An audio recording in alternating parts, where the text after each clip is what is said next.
do you know from the records, what is your basis? DED plan, Detail DED Engineering plan. Design, yes. Walang, ano din, as stake, wala. Wala po, Your Honor. As built, wala. Wala po on record, Okay, Your Honor. so from what we see here, okay, so from what we see here, can you tell us what stage of any project we are at this point? I'm not saying 299, but if there's a project here, can you tell the court? Would you tell us if, the status or the stage of this project, if any? Based on visual, there's no scene accomplishment, Your Honor. None at all? Why do you say that? Because there's no structures seen, Your Honor.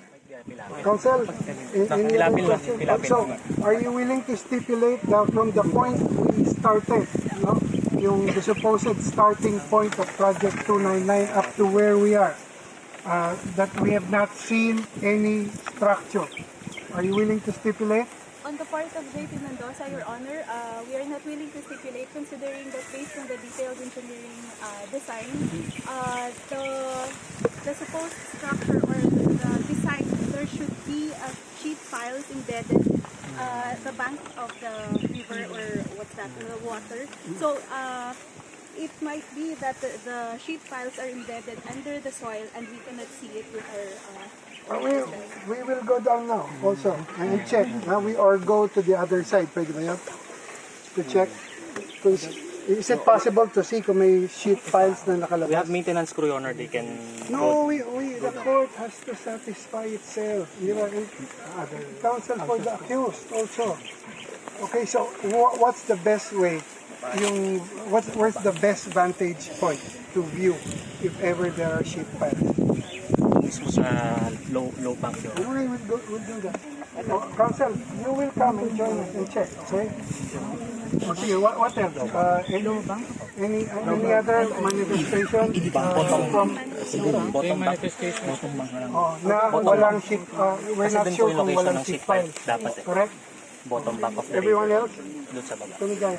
Yes, Your Honor, on the part of accused Juanito Mendoza, we are not stipulating considering that neither my client nor myself have the competence to make that You conclusion. cannot see if there's a structure, ano ba? The technical competence, Your Honor. Technical, okay. Sige. Noted. We will go in. Our visual now. Any For the prosecution, Your Honor, yes. the stipulate, Your Honor, receives a locator, there is no structure. The entire length that the parties walked from the start of the project as pointed to by the acting district engineer up to the point that we're standing right now, Your Honor, which is supposedly the end of the project. That is as far as the top area is concerned where we walk through. Now we will just double check on the side, okay? So who can lead us there?